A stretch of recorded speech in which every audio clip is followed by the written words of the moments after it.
Yeah! Yeah, we did it. This is the bold new world of podcasting where we say clap because it's funny and unique. Oh, holy shit. Audible, get at us. We're the fresh new face of podcasting. Oh my God. Me undies, I see you. When we start clapping, the undies start snapping.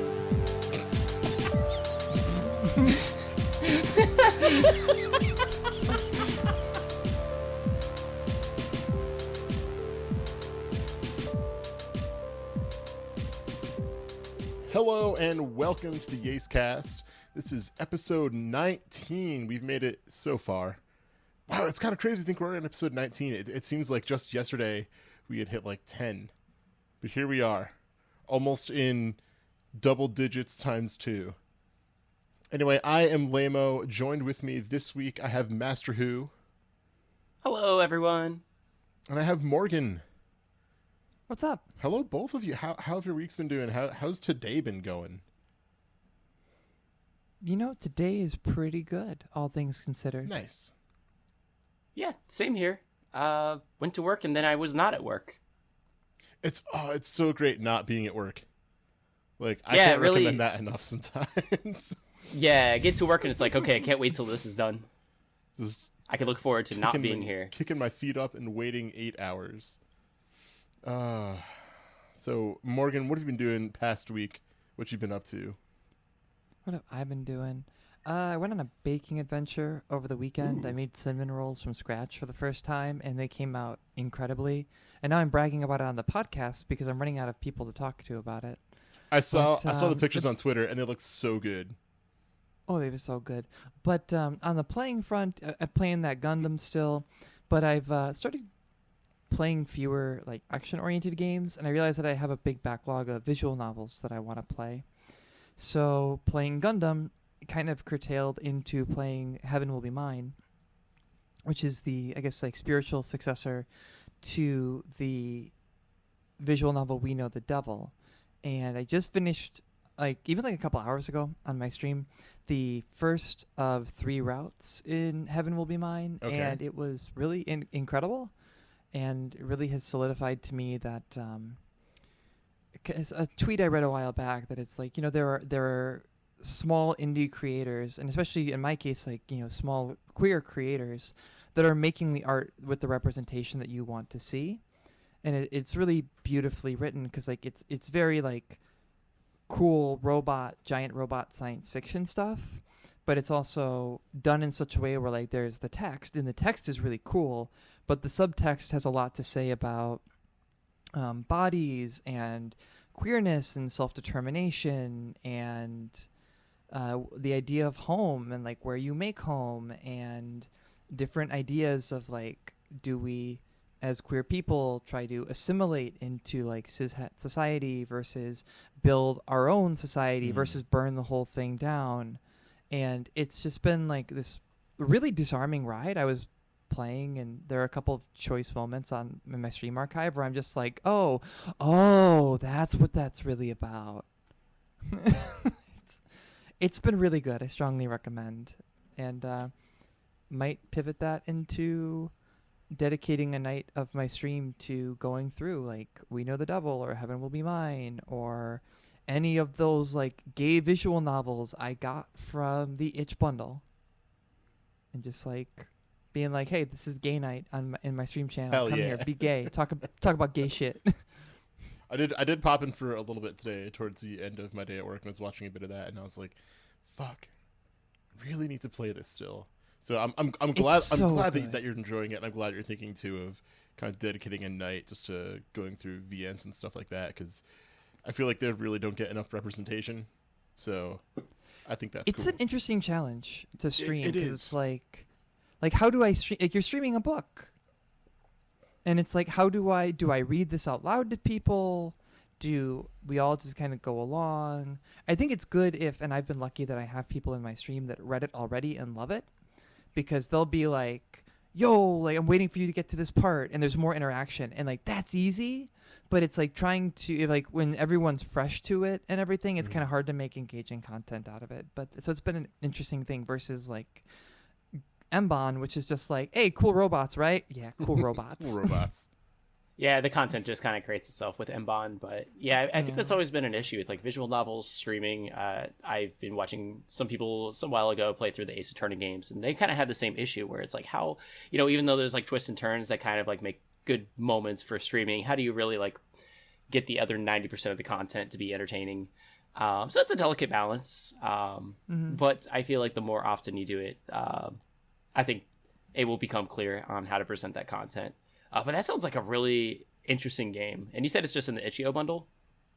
It was in the other one. There was like one that was like LGBT games. Oh. So I grabbed that one, and that had We Know the Devil and and Heaven Will Be Mine and a couple of others. But there's a bunch of other stuff like there's a couple that I was eyeing. Like I know A New Life jumped at me from the Itch bundle. I think I might have mentioned it I wasn't on the Odd episode where you guys talked about the bundles. But there's a lot of also like Extreme Meat Punks Forever, I've been told is like really gay and really good. So there's a bunch of content out there, and it's really opened me up to this idea of like, hey, look at smaller indie studios for the stories that like you want out there. Yeah, because mainstream sure as heck isn't providing that, and there's like so much stuff that I'm sure only gay creators can provide that sort of view on their games, and you really won't get that kind of view from a mainstream media. Yeah, it was. There were a couple moments while playing Heaven Will Be Mine where I was like, "Oh, this is the existential terror of being seen." Like whoever wrote this knows like this is a conversation that's about something, but it's really about something else that you wouldn't pick up on unless like you yourself were trans and you're like, oh fuck, I am being extremely called out right now by this subtext of this conversation about robots. Fuck this. It's like that Gundam meme where it's like, oh, cool robot, but then it's like text is going right over your head on like exactly like what it actually means. I'd just be the guy going cool robot. Because the robot is cool. The robots are cool. Can't deny it. An undeniably cool robot. So, Rhett, what have you been up to the past week? What have you been playing, watching, etc.ing? My week has been rather low key. I've not been doing anything of note, which is sad to admit. But there's nothing wrong with that. I feel like every time I'm on the podcast, I've played a different fighting game for the past like 2 months. So this week I got into playing King of Fighters 98, which I've just played on and off on Fightcade here and there throughout the years. But this was the first time I got to play King of Fighters 98 with people that genuinely know KOF 98. So it offered me a lot of insight to the game that I didn't really know about before, some more of the intricacies, and really learn how nuanced and deep that game can actually get for just 98 alone. There's little small things like you can dodge, I believe, grabs if you are in block stun, and then you just hit crouching like down, back, and back, and you just switch between the two. You'll stay in block stun forever, so you can't get grabbed. So there's just like little nuanced things like that nobody would ever, you would never really know unless somebody that's plays 98 would tell you. So that was really neat. I got to play that for a few hours. Shout out to Crime Fighter, and I believe Banchido was there as well. So thank you guys. And that's really the most notable thing I did this week. Otherwise, I've been sleeping because life can sometimes be exhausting, and I'm not afraid to admit that I need a little nappy. Otherwise, I get a little crabby on the podcast. You kidding? There's nothing better than a good ass nap. Good ass nappy. Yeah. Did you ever have a nap where you're like, Did you ever? I had a nap. Yes. A section. Yeah. I had this like one semester in college where I just got very into taking naps. Like I took just a lot of naps that semester. Don't know why, but there was one day where I was just like, I was living in the dorms and I had my dorm bed like lofted up with my desk underneath it. And I got back into my dorm and was like, I'm too fucking tired to climb up the ladder, like climb into bed. So I'm just going to lay on the floor. I'm just going to lay on the floor in the middle of the room and just take a nap. My roommate came back in. And he just looked at me. He was like, you good? I was like, yeah, I guess so. I just woke up from a nap, so it could be worse. So yeah, naps are great. Don't apologize for taking naps. Hell yeah. How about yourself? What have you been up to? Yeah. Let's see. Playing Super Mario ROM hacks and stuff still. Inching ever closer to the end of one. I did start last night actually. I started a stream series I'm gonna be doing hopefully for a while. We'll see how well that goes though. I call it Movie Game Madness, where I'm playing games in the NES and Super Nintendo that are based off of other properties.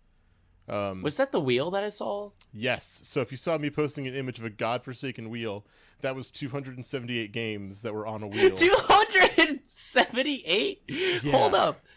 Whoa. So, yeah. This is a great idea. Oh, I'm in love. It's not. I'll tell you the games that I played yesterday. It's definitely not. It's not a good idea. The idea is I'll spend at least 15 minutes on a game. That number is going to go down to maybe 10. Maybe lower. We'll see. But the games I played yesterday were Batman Returns for the NES, which wasn't actually too bad. It was perfectly passable. Home Alone on the NES, which was fucking unplayable and garbage, and I hated it. The Jungle Book on the NES, which, see above.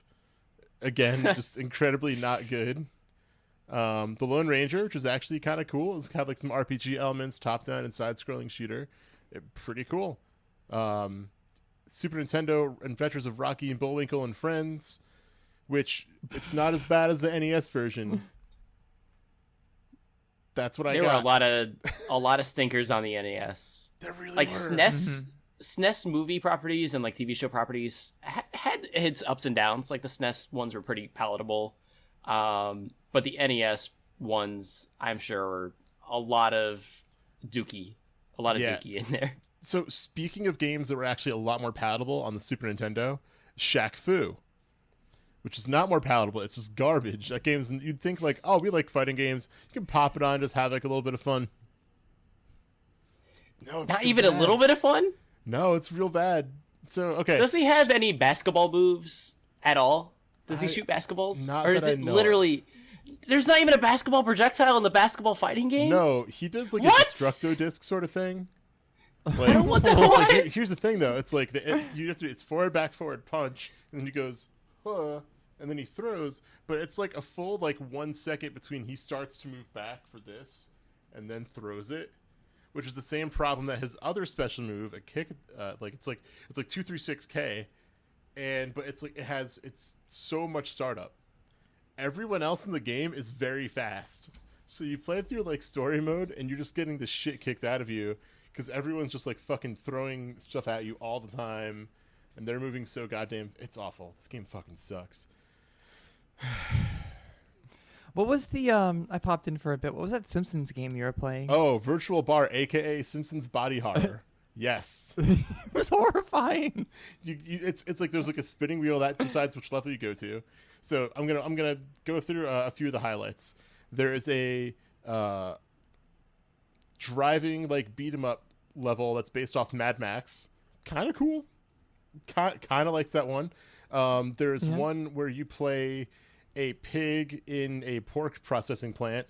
And you're trying to rescue the other pigs. I watched that one, and it was horrifying. Yeah, and it's also oh yeah, so the game overs are real fucking morbid. By the way, so the game over for that one is literally Homer's at home eating a box of corn dogs, and then he pulls one out that has Bart's face on it, and then he eats it. Oh my god! And then he fucking eats it. Yeah.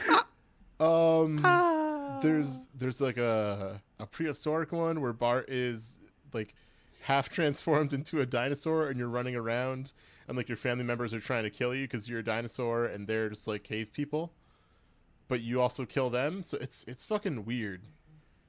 It's real.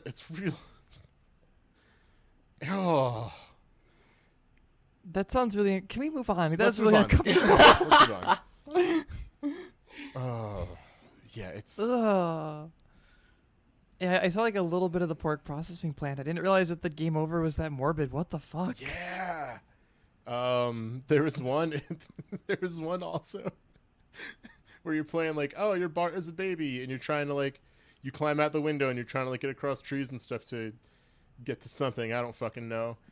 That one doesn't have a game over animation. I wonder why. The screen just cuts to black and then it goes back to characters like the level select, which makes me think that there was something in there that got cut because they're like last second like this is too fucking much. You can't. Yeah, I wonder if the cutting room floor will dig it up. Yeah, that's exactly what I was thinking. Like, I need to go to the cutting room floor and find out what the fuck happens to this. But yeah, that's what I've been up to. I was planning that for a while, making sure things gonna be going smoothly and trying to mess around stream stuff. But yeah, so every Monday I'll be putting myself through just some absolute dog shit. I love that. There might be some good games in there. We'll see. Eventually, I've got to hit like a Capcom Disney game. Eventually. Bad decisions. Not my first bad decision, but boom, that's what I call a segue. This week we kind of want to talk about firsts. Our firsts as people who play games, or firsts as I guess specifically kind of FGC stuff. Because I think there's a lot of where there's so many different firsts we can have, and it's such like a impactful thing. And so I kind of wanted to start with something that I think is relatively basic, but what is like the first game that you really got competitive in, that you wanted to practice in, and you were trying to play people that weren't just like your immediate circle of friends?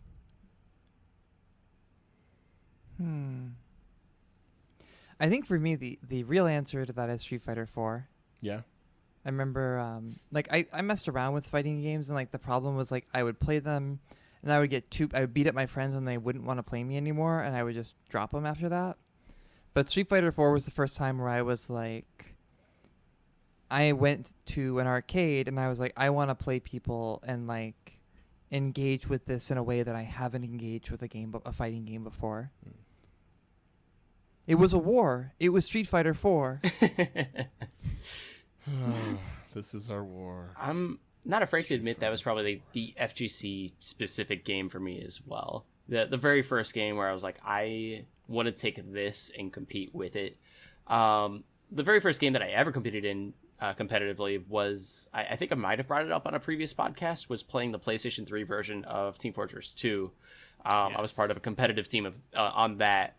But as far as the FGC goes, Street Fighter 4 was the specific game. I remember having the moment where I was like, I'm good at this game, and I can like actually play at a competitive level. There was this gaming lounge called TNT Gaming, and it was like you rent it out for birthday parties or whatever. And yeah. I was like 14, 15 at the time, whatever. I was a stupid kid, wanted to have my birthday party there or whatever. So that was right when Street Fighter 4 had came out. I think it was like the week or two after it had come out on PS3 and Xbox 360. I remember buying it on day one and learning Honda because I in my mind, I thought the game was perfectly balanced. It could pick any character, so I wanted to pick a character nobody else played. So I was like, I'll pick Honda. You know, nobody else is going to pick this guy. I'll represent him. And he has all of like 3 moves. How hard could it be? So I learned how to do sumo headbutt and sumo butt slam and super 100-hand slap, and I thought I was nice. So I went to this TNT Gaming Lounge and had none of my friends wanted to play with me. They already knew, like, oh, he knows how to headbutt. Don't play with him. You don't want to play this guy. So the owner of the place came up and he's like, hey, like, I'll play you in Street Fighter 4. He was a really cool guy, like in his 30s. I don't even know his name, but I just remember like he picked Sagat because he actually like knew how to play Street Fighter. And I think we played for like a good like 20 or 30 minutes straight, and I won specifically one game that night, and I walked away like, oh my god, I'm the best. I took one game off this guy. I'm the best. And ever since then, I just started watching more and more YouTube videos of like people playing Street Fighter 4, and I was like, wow, I can like start to like copy their moves and stuff and try and play pretend at being a competitive fighting game player, and the rest is kind of history. I just kind of built off that momentum and just kept on going, and Street Fighter 4 really led the way for that.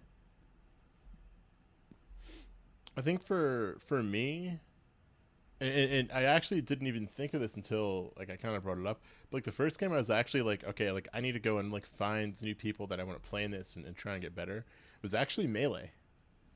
there was a very short period of time. Well, since a very short period of time, there was a period of time in my life when I was like, damn, like this game's so fucking cool. Like I was playing with my friends and I was like, beating my friends and all that stuff. And I was like, well, I know other people are playing this, so I want to go out and play them. And then I did, and I was like, this isn't fun anymore. Like, this sucks. Fuck this. The first like FGC game though that I kind of felt that way with was Street Fighter 2 HD Remix. When that came out in 2008, that was like a bunch of my friends have gotten online, and so we started playing together and stuff like that. And I made my way out to my very first. I think it was like my very first tournament. It was a tournament at an anime convention for HD Remix, and I ended up winning. And the one thing that I remember, because I'd never like put like practice into games before, but I remember the couple days before I was like, okay, these are the characters I'm having trouble with. And I specifically brought one of my friends over. And I was like, Corey, I need you to pick Vega. I need you to keep doing wall dive, so I can figure out how to beat wall dive. Like, what move beats wall dive? Where do I need to be to beat wall dive?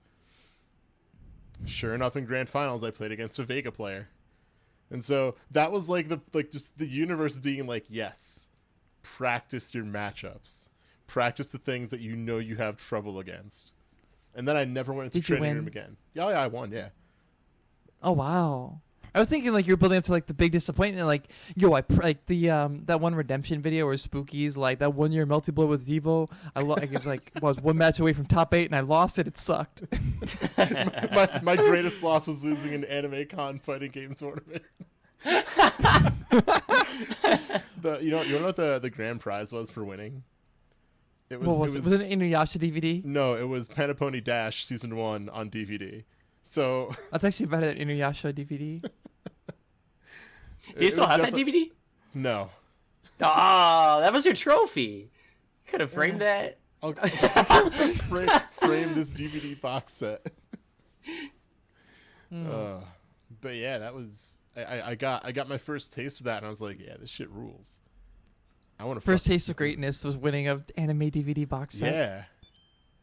Yeah. I shouldn't have sold it. I gotta go to eBay. I gotta find Season 1 of Panapony Dash. I can rebuy it and I can take a victory picture with it.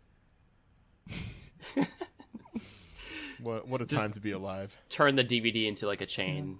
You're gonna wear that DVD like as like a good. It's like your good luck charm. Oh, absolutely not. Yeah, ward off the demons in the bracket. Wearing an anime DVD around my neck. I will give myself a wedgie if it comes to that. Walk up like, yeah, I play Guilty Gear. So that was. Oh, sorry. Go ahead. I was gonna say, I can't believe you started off your career with a win.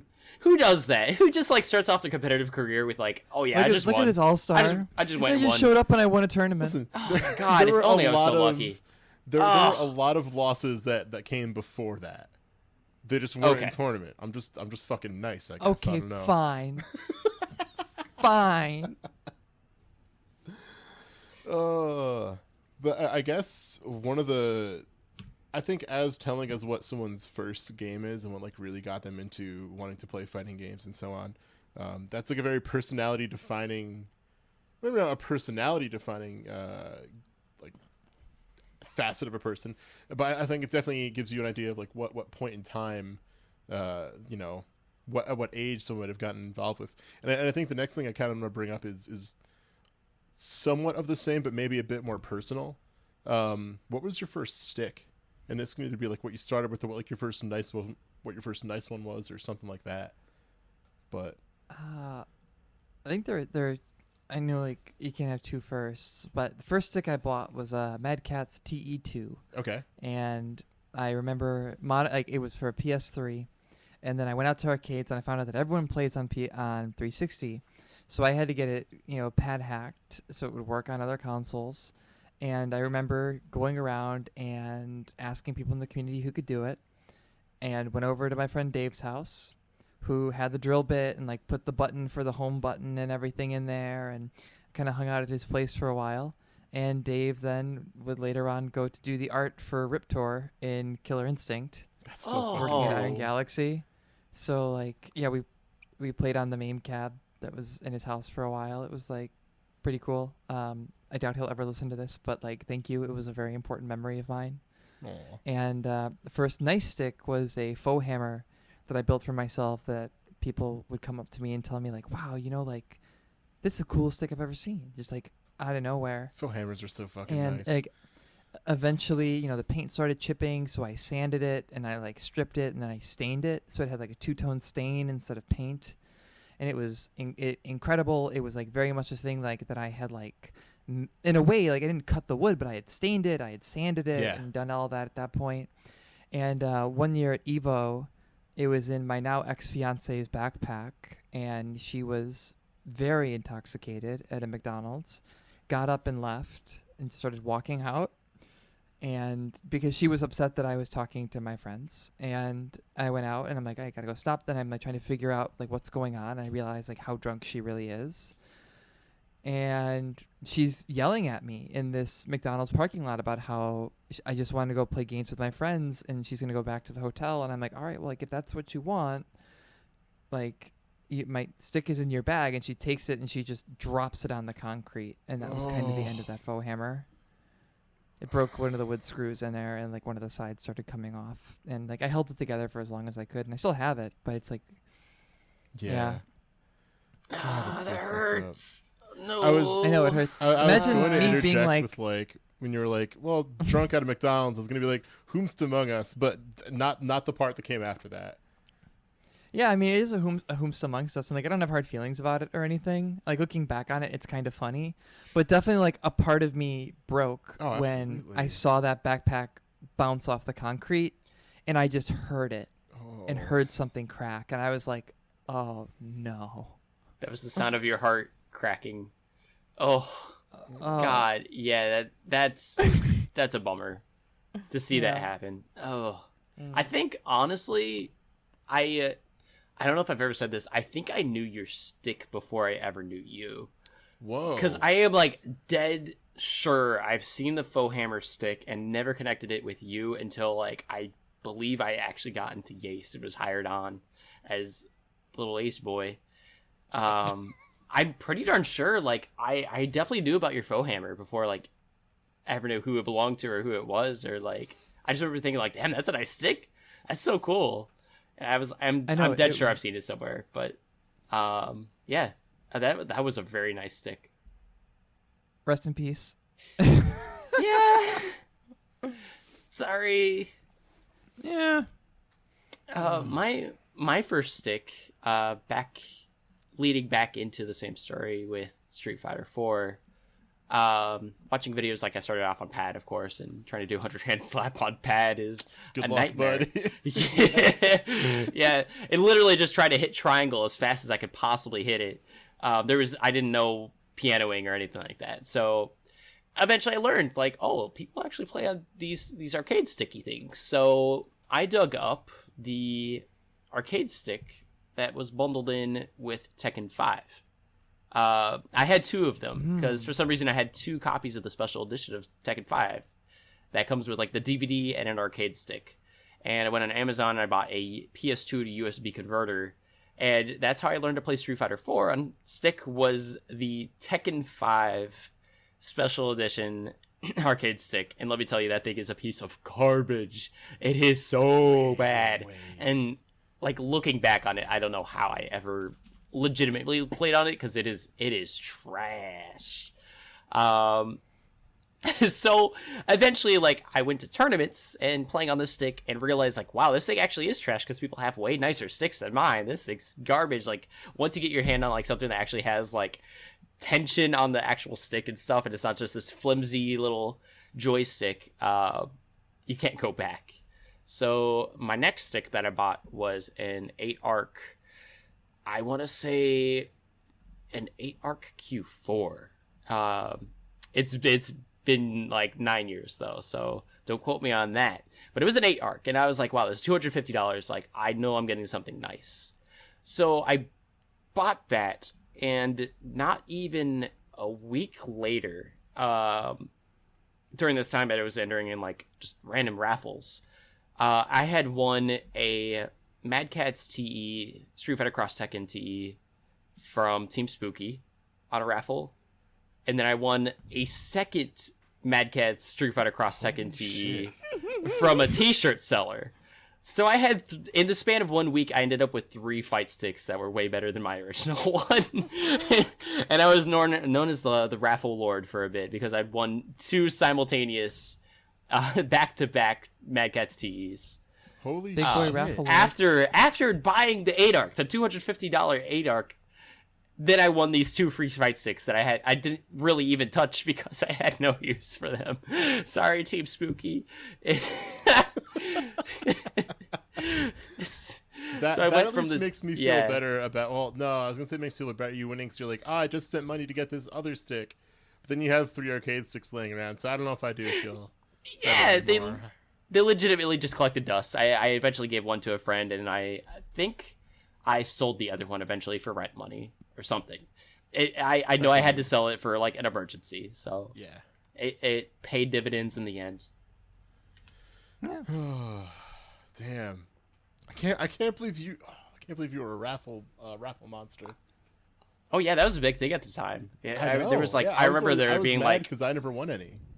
Watching like Twitch streams all the time, just waiting for any kind of raffle, and there was like a whole period where like raffles were the FGC thing. Everybody was talking about raffle this, raffle that. There was raffle Batman, there was raffle Joker, Raffle Batman, and there was like all these like gimmick Twitter accounts for like raffling. It was a big FGC history thing. All the top players who were like getting like sticks and shit from companies, they would just raffle them off. They'd like sell tickets and shit, and they would just raffle them off. Because, like, fuck it, they're not. And then Ultra David came through like, hey, these are kind of like illegal. God bless Ultra David. And then everyone stopped. That's true. I remember that. Yeah. And now you really don't see any raffles. Whoops. Yeah, it's like, hey, just so you know, like there are like very strict laws around this, and like it would be very illegal if someone was, say, for example, raffling off the same stick over and over again. Could you imagine, like, a lawyer doing that to real-life Batman or real-life Joker? Like, hey, what you both are doing is actually illegal. You can't play vigilante. You can't do crimes. Stop it. And then just, like, Gotham is better. Just like the FGC world. We don't have Raffle Batman or Raffle Joker anymore because Ultra David killed them with the law. Who knew what Gotham really needed was more lawyers? That solves the problem. I mean, the real problem was when Harvey Dent became Two-Face. It was just real downhill from there. Do you think we'll hit that arc where Ultra David is Two-Face? Are we gonna hit that arc eventually? God, could you imagine if he turned heel and just like turned into kind of a shitlord? I'm just saying the 2020 ain't over yet. Oh, So no. stop, David. If you're listening, don't. But if you do, don't burn half your face and don't turn back. Don't. I promise it's not gonna end good. You will get canceled. David, if you're listening, this is me, your best friend, Lamo. I have 2 important things to say to you. 1, just don't hang out in your acid. Don't go near any of your cool acid.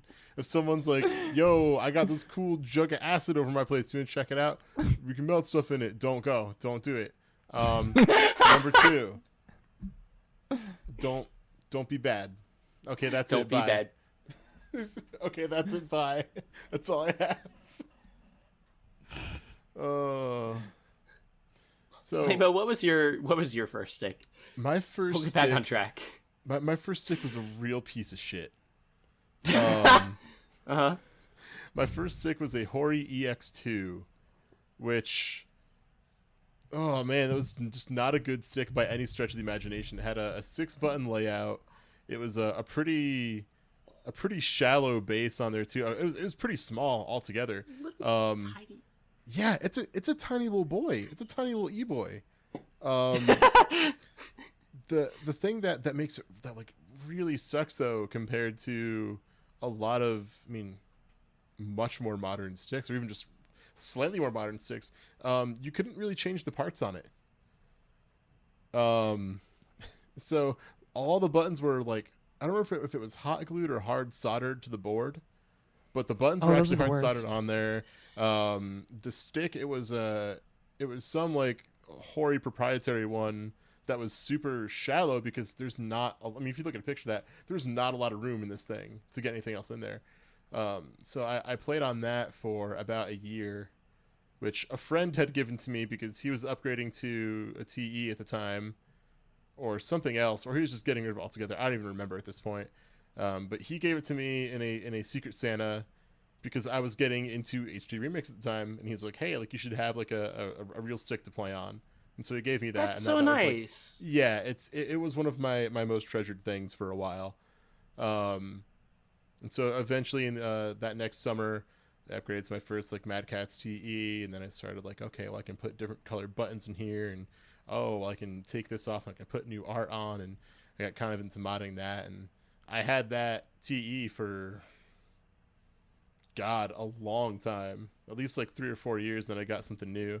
Oh yeah, so when I got the TE, also one of my friends was starting to get more into fighting games and stuff. I'm like, I'm giving you the Tori EX2. It is a piece of shit, but I have to pass it on to you because now you're getting into fighting games, and you need a stick to learn on. Do you think that you would be the same person that you are today if you had not gotten that stick? Like, do you think you would eventually had dropped fighting games, or did the stick not really matter? I don't think the stick made much of a difference. Okay. Because I was playing a lot on an Xbox pad at the time anyway, and like I was real into it. Like I was playing HD Remix. I was a Ken player back in the day, before I eventually moved to Honda. But yeah, I don't know. I would like to think that yes, I would have stayed with it, but like, hey, the 360 D-pad fucking sucks. That thing is garbage. Maybe I wouldn't have gone over. I don't know, but it could be all his fault for me being involved in fighting games to the degree that I eventually was. Who knows? I don't think I ever would have stuck with it without the stick. Yeah. I know that's like jumping in, but I'm just like thinking about it because it's always been a dimension I've really liked. Because kind of like what Lema was saying, of like, it's also an avenue of expression. And like Rhett was saying, like, I knew the stick before I knew the person. And that kind of element really pulled me into it, of like, you have this peripheral and it's like you can customize it and it's yours. And like, that element is always kind of separated this stuff to me from like something like Smash, where like you kind of have a more standardized controller, whereas like this is mine. And like, oh yeah, you know, even if you have a TE2, you have that person who's like, oh yeah, I put a heavier spring in there, and I like I put some fishing weights in the bottom or something, or like bricks of lead that are gonna kill me or something. I mean, it's crazy because like so it doesn't like move around. Yeah, if you go to a major or something within the past 3 years and you're using a stock stick, people are gonna be like, why? Like, why haven't you put new art in there or done something, put new buttons in, even just to make it look different? It doesn't even have to be like anything, you know, for performance or like the way that you like it feel. But like, shit, like that's, how many times have you seen a stock stick at like a major? Oh, it's hardly. Yeah. Shake my head. I feel like that's half the fun. Yeah, absolutely. So that kind of getting to show off your new hardware, yeah. Yeah. So, but before we move on to anything else, I gotta ask them, I think, Morgan, you said what you're using now for your stick, correct? I'm sorry, what was that? You said what you're using for your daily driver now, correct? I have a what do I have now? I've got a metal case now. I learned my lesson. There you go. Smart. Yeah. McDonald's proof. Yep. Hopefully, I hope it's never tested. Yeah. What about you? What are you using nowadays? Slap it on a hitbox, and I'm never looking back. I just have one of the official hitbox PS3 models. I got it the day that Guilty Gear Xrd came out. Oh wow! Back on PS3, and I was like, I need to clean up my execution, especially if I'm gonna play Guilty Gear of any kind. I can't be playing on stick because my execution was pretty garbage, and I was like, I really need to have something that takes it to the next level. But not only that, I was starting to get like wrist pain a lot just from playing a lot of Street Fighter 4 and any fighting games. But now I can play for 10 hours straight without any wrist pain. Hell yeah. And that's a big benefit. And plus, I'm not accidentally hitting up right or up left when doing motions, which I was very notorious. I never got accustomed to just doing quarter circle forwards. I would always hit up. I'm not afraid to admit that hitbox Trying to tag me that fireball. Every single time. It was a bad stinky habit. But yeah, I really love playing on hitbox now. I really don't ever want to look back. And I'm kind of glad that the FGC has kind of turned around on accepting hitbox, because there was definitely a stigma for a while that hitbox is a dirty, stinking, cheating. Yeah, and to be fair, I think some of that came play. from like games weren't made knowing how to deal with some of that. Like I think in Marvel 3, for example, you could for like Hulk had a charge move. You could just hold down left and right at the exact same time, and it would give you both inputs. So you could just stand still and just keep like tapping like an attack button to get that move out. So I understand that, but I mean, since then though, like I can't name a single modern fighting game to have it fine. Or actually, I think it's handled in the hardware now. Actually, not even by the game. That's true. Mm-hmm. I think more of the boards. Yeah, the boards now don't allow that stuff anymore. Specifically, it's great for charge characters still. Yeah, I could play Guile and Honda and Chun-Li and whoever with charge moves, and Mei and Guilty Gear. It's really nice. But yeah, I play in Hitbox. It's fantastic. I need to use mine more. Like I have one sitting around, and I was like, I'm gonna use this for Tekken, and then I never Tekken never took off with me. Sorry. You should play some Tekken with me. You should just slap some buttons. We'll play on Parsec sometime. Maybe we'll see. Yeah, that's the best I get for that. and then for my like kind of daily driver right now, I'm using a white. It's like 18-inch all fight sticks case, so it's like a full metal case, and then Rhett actually helped me print out the art for it, which I absolutely love. It's from JoJo's Bizarre Adventure Stone Ocean, which is like, it's also kind of like spoilers for what happens towards the end of Stone Ocean. So if you plan on watching that and not reading it, don't look at my stick ever. But if you already read it and you're cool, I can show you and you'll get it, and we can be best friends. Oh, I can show them on a podcast. Yeah, I'll show them on our podcast. Perfect. I'm not spending it'll be the thumbnail for this episode. Yeah, in excruciating detail how this looks. I'm cool seeing it. Well, yeah, I sent it to you. You know what it looks like. You oh yeah, it for me. Yeah. Oh yeah. Remember that we just talked about this? Oh yeah. You know, the thing that you just said maybe 30 seconds ago, that it was so nice of me to print. Yeah, I remember that. Whoops. Yeah. I haven't seen it since I printed it though. We should all take like pictures of our sticks and put that in the show notes, like a link to like an image or gallery or something. I do have mine sitting next to me. This is the hitbox at least, but yeah, I'll make like a little image or gallery. Yeah, I forgot how dope your hitbox is. Yeah, my wife made the artwork. Thank you, wifey. I can't tell if you can see this or not. Yes, all right, that's very good. Kind of can. That's very good. Oh, I love that. I love it. The buttons, the color. Yeah. It's also good. All right. Well, what other firsts do we have to talk about? We have on the list here First Rival, which that's a story. I feel like for everybody, because we've all had rivals, but like that first one is special. The first one is always special when it comes to your rival. That's like the first wall, your first tournament demon, the first person who you're like, damn, like they're right neck and neck with me, and we're kind of both like racing to get better. That shit is exhilarating, and like the first time I feel like is all that more kind of exciting. I'm gonna switch things up. Rhett, what do you have? Who's your first FGC rival? I've had a couple demons when just playing online and learning fighting games, but that was all in Street Fighter 4 and Marvel 3, where I really didn't know what I was doing. So I appreciate them for teaching me how to play the games. But my first true rival, where I was competent, I know what I'm doing, and I still can't beat them, I would still call them my rival to this day, is Rockdan. He hangs out on the Discord, really just the nicest guy. Oh my god, he's a dad now. Rock Dad. I love him. He's like the nicest guy. And I feel like the very first time I met him, and I hope I'm not getting the history wrong or saying something inaccurate for his sake, but I feel like we met at an Evo bracket together. I feel like it was either 2012 or 2013, and I want to say he was playing T-Hawk, and I remember him for playing T-Hawk, and I didn't know who he was. I didn't know his name. I knew he played T-Hawk, and I remember him. I believe he beat me.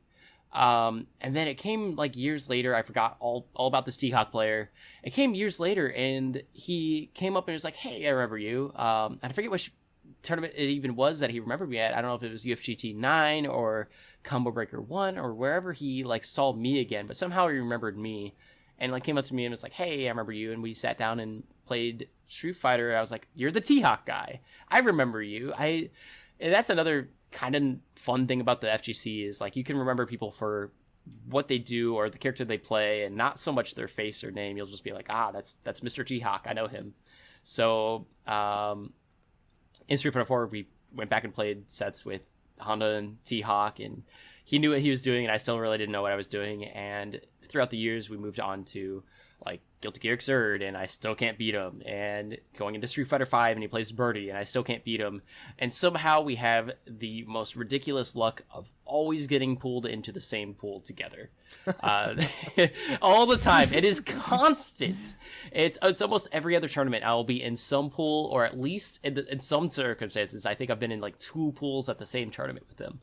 And I think at Michigan Masters 2019 we made it into top 8 together in Street Fighter 5, and he's the guy that knocked me out. Of course Rockdan would knock me out. Of course we would get there. And I still can't be the guy. He's like, as far as I know, he doesn't even practice. He just naturally oozes talent and just knows so much about the game and just plays Street Fighter, and he just thinks about how things work and his natural reactions, and everything is just so good that even though I try to practice and try to stay sharp, he's always just one caliber above me. But he always sets the bar to somewhere where I could see me clearing it. And that's a good feeling, where even though I'm constantly getting beat by him and constantly running into him, and he's still the nicest guy and will play against me online, I haven't yet cleared that bar, but he just always holds it just at the level where I can strive to beat it eventually. I love it. I absolutely do. And yeah, Rockdad's I keep saying Rockdad, but Rockdan, whatever you want to go by, buddy. His name is Rockdad. Rockdad? Okay. Absolute nicest man in the world. Absolutely. I kind of love that though. I mean, I knew that you guys both had a history, but I didn't realize it was that you had a series of like playing you like we're either in the same pools or it's like round 1, which I feel like is the universe trying to bring the two of you, like you have your destined battle and the universe is trying to like, it has to happen. That's how it feels. It's just all the time in Street Fighter 5, in Mystery Game tournaments, in Guilty Gear, just at random tournaments I'll just run into him. It's just like always the universe just has gravity bring us both together some way, somehow. And that's the funniest thing to me, because even though we're not seeking each other out, now it's just actually destiny that we will see each other somewhere at some tournament. And it's fantastic that it works out that way. That's right. I did Brett first. Okay, so it's on to Morgan. Whoever Morgan is. You had it right. You had it right with Dan. So first rival. I played a lot of people back in Chicago, but I think the first time I ever played someone where I genuinely thought, this is my rival. I don't want to lose to this person ever. This person sucks, but also this person doesn't. I know this person doesn't suck. Was I had to move to Florida to get that, and that was the one and the only 2P God, the chip player from Jacksonville, is the only person I think I would ever really say like that was my rival. Damn. And he's one of my best friends, but like I moved down there, Guilty Gear had come out, and I was for a minute probably like pound for pound probably the best player in the region, but grad school started catching up with me. And I started falling behind people. And I remember the first time he beat me in a set and how much it hurt. Because like I had never lost to this guy for like a year. And then all of a sudden, I'm losing to him. And I'm losing badly to him. Like I can't block anything. And he's like putting in the work. And he's getting like wildly better. And then he gets sponsored.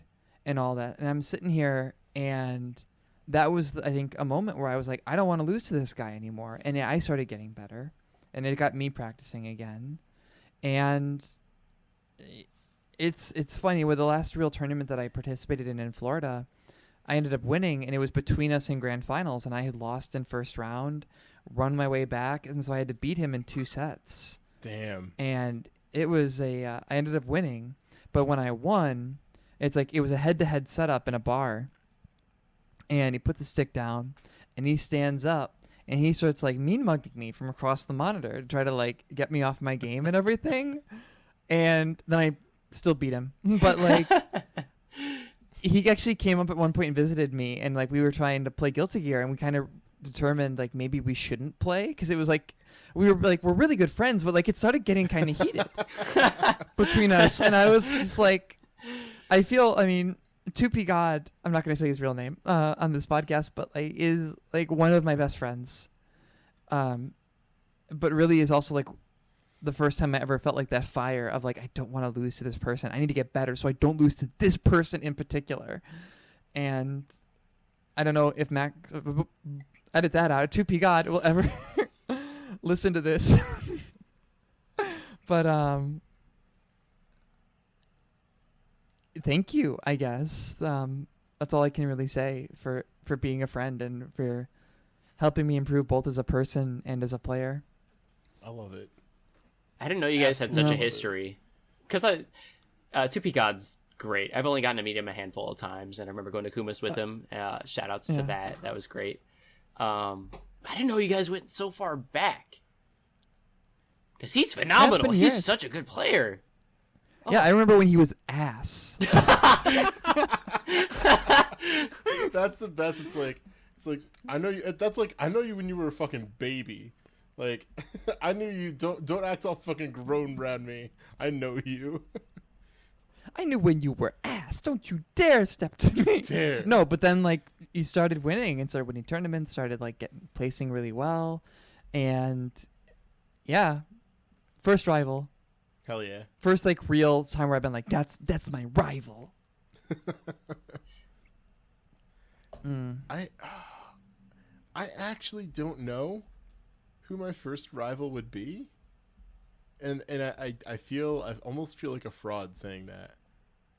But I don't think that's fraudulent at all. I think that like the rival, like sometimes you don't really have one. Like I lived in Chicago and played in Chicago for years, and I never felt like I had like a rival, like a specific person. I had friends, I had people I played games with, but no one there I was like, you.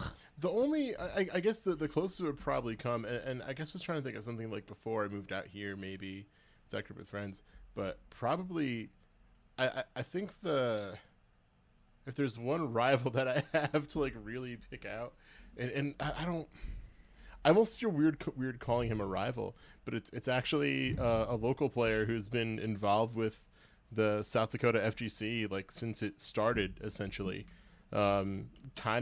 Honestly, kind of the cornerstone of our community. He was the guy who would always be coming out to events and hosting locals at his place before we actually got a spot, and then the guy who would reach out to new players, stuff like that. Slothman from the Sioux Falls scene, like when I first moved out here too, he was the first person that I talked to, and then we went to his place, and God, that was like January 2013 or so. That's when I moved out here, and that was definitely as soon as I moved out here, the first thing was like, all right, I'm gonna go drive an hour so I can get to locals, and then like I would do that like once a week in the middle of winter in South Dakota when it was fucking freezing. But yeah, shit. So like it very quickly became like I drove out and like I was real fucking nice, and like I was like, okay, I ended up at the time, and I'm not trying to brag. That's such a hard problem with trying to say like, yeah, I'm good, but like I was head and shoulders above everyone else in the scene. And to Slothman, that was like, okay, now there's someone who's like better here. Now there's someone who's like going to be an actual challenge. And then he started putting in like crazy amounts of work. He got a lot better, and then I was like, okay, shit, now I have to go back. So we definitely went back and forth for quite a while, and like that's extended over. We've had that same dynamic in like every game we play. He's head and shoulders above me in Tekken. I'll give him that, but I just don't enjoy playing Tekken very much. So props to you, bud. But like Street Fighter, regardless of what version of Street Fighter it is, Guilty Gear were the exact same way, to the point where when we were having our local tournaments, grand finals was usually like me versus him in the games that we were playing. But yeah, we just keep going back and forth. And now it kind of sucks too with Corona. Like, we've just been kind of busy, so haven't really talked as much Corona anymore. What's that? You said Corona, not COVID. Coronavirus. Oh shit! I'm so used to saying, "Oh fuck," I'm not gonna. I can hold that. That's okay. You're the editor. We can edit anything you like. This No, is it's like, I always say COVID, and this is my my tired brain setting in after work, and it's like my brain thought like you said Corona, like thought you had me? You thought you got me? My podcasting rival, you win this round. Yes. A new rivalry is born. But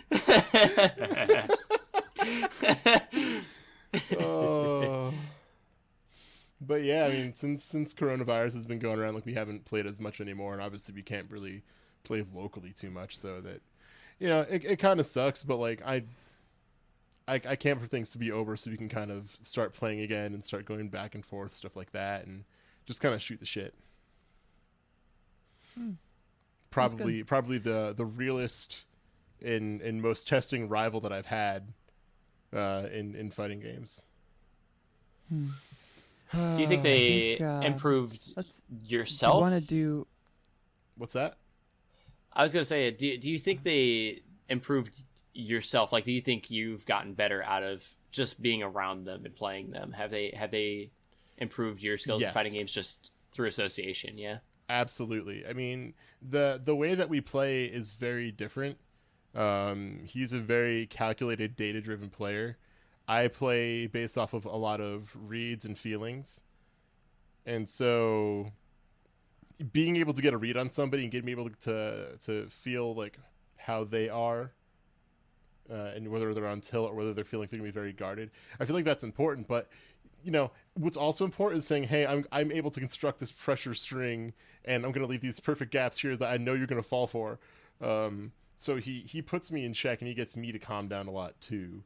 And then, likewise, I'm showing him that it's sometimes it's good to be unpredictable and do stupid things, because doing the stupid thing is going to be the last thing you're ever going to expect. And my lesson to you, Slothman, is I will always be an idiot. I will always do the dumb thing. You've known me for 7 years. I'm dumb as shit. Always gonna jump. Always jumping. Learn to be stupid. Learn to be stupid, smarty. The perfect yin and yang of fighting game theory. Just smart and dumb. But I mean, hey, that's true. Sometimes you gotta do the dumb thing. Sometimes you have to do the dumb thing that they would be like, why would they wake up Shoryuken with no like meter to FADC out? Like, that's so risky. They're not gonna do that.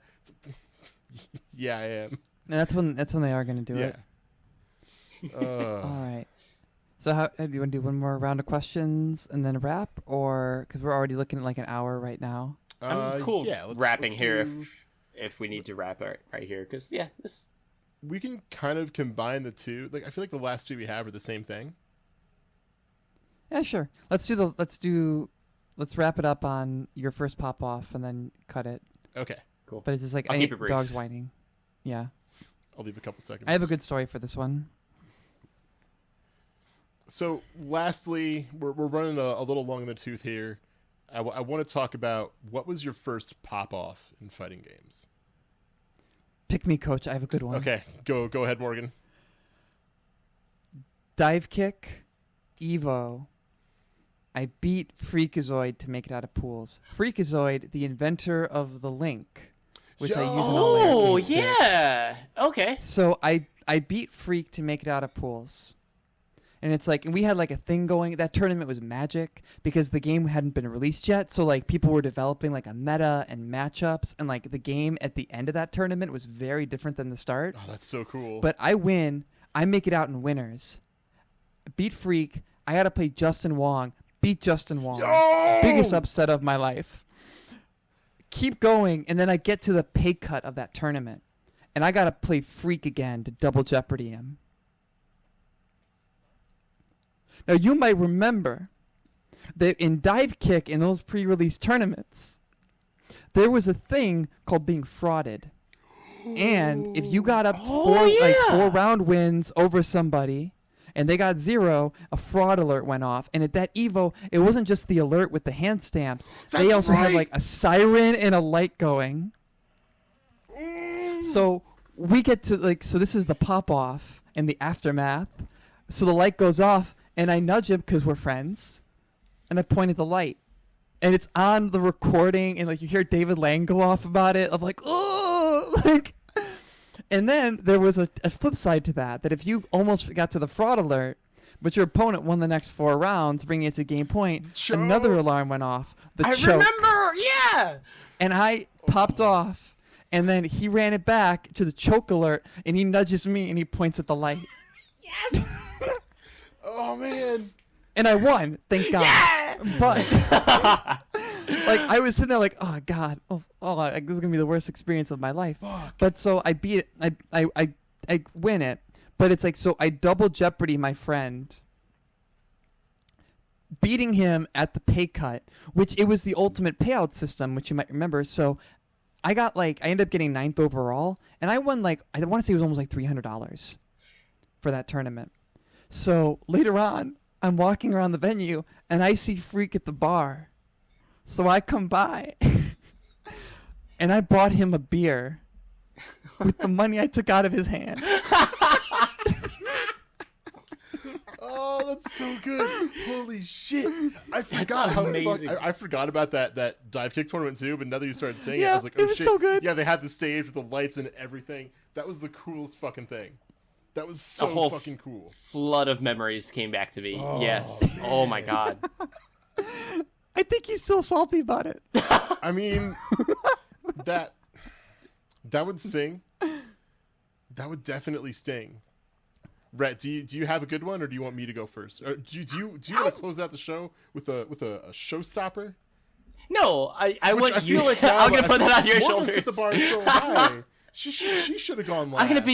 We're gonna do a reverse bell graph where we're gonna hit the highest first and then go down, and then of course you'll come back in with a home run. I'm sure of it. I don't know if I have any good pop offs. I'm a pretty reserved guy. I get kind of loud and I get kind of rowdy. But when I'm playing in person, I don't know if I really have that attitude. I'm a lot more reserved into myself, believe it or not. For as loud as I am in my own home.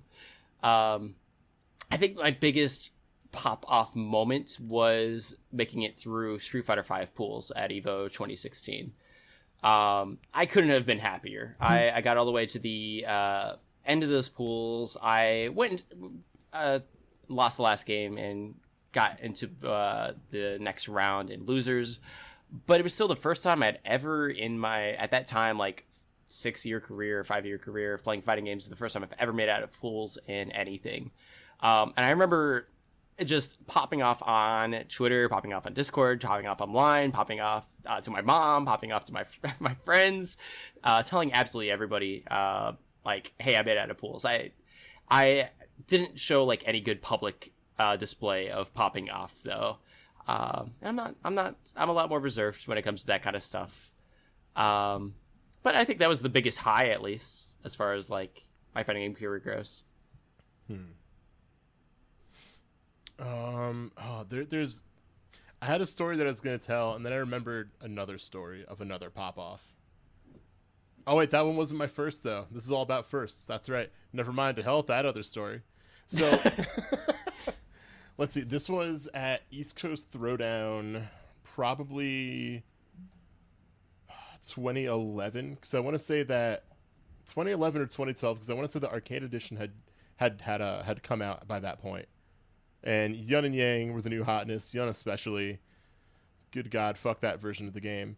But I decided to... I had a pretty bad run, actually, going through for Street Fighter 4. Literally as bad as it could come. I went 0-2 in Street Fighter 4 that year, which I partially blame the people that I was staying with. I had I had like early morning pools, and they were up until like 4 or 5 in the morning pressing buttons and just being loud. I was not happy about it. So I was incredibly sleep deprived. Went to my matches, went 0-2, not happy about it. I ended up entering the team tournament later on, which I think was the next day.